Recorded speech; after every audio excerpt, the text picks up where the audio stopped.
Се надзира новиот изглед на мултикултурниот центар, чија реконструкција е навлезена во втората етапа. Хидроизолацијата и термофасадата од северниот дел се завршени. Се работи на западната страна. На приземјето во салата се поставува внатрешна изолација, а привршува и уредувањето на балконот. Градежните работи на подкровниот дел се завршени, пошто следуваат молерските. Објектот доби комплетно нов водовод, канализација и електрична инсталација, нова певеца столарија, подови, осветлување и нови тоалети. Според проектот ќе добие сигурносна и видеоопрема, противпожарна и громобранска инсталација.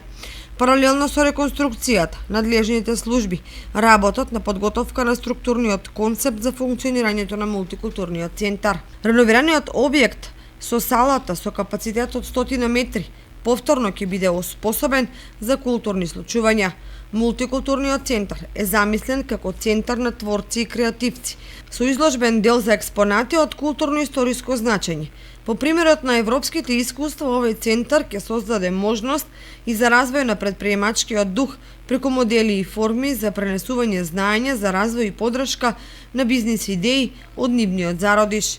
Реконструкцијата на мултикултурниот центар е во рамките на реализацијата на проектот Нашето заедничко минато патека за заедничка иднина, каде водечки партнер е Центарот за развој на Источнопланскиот регион, заедно со општина Гоце Делчев од Бугарија, кој се јавува како втор проектен партнер. Проектот Нашето заедничко минато патека за заедничка иднина е финансиран од Европската унија во рамките на вториот повик на Интерек ИПА програмата за прекугранична соработка помеѓу Бугарија и Македонија.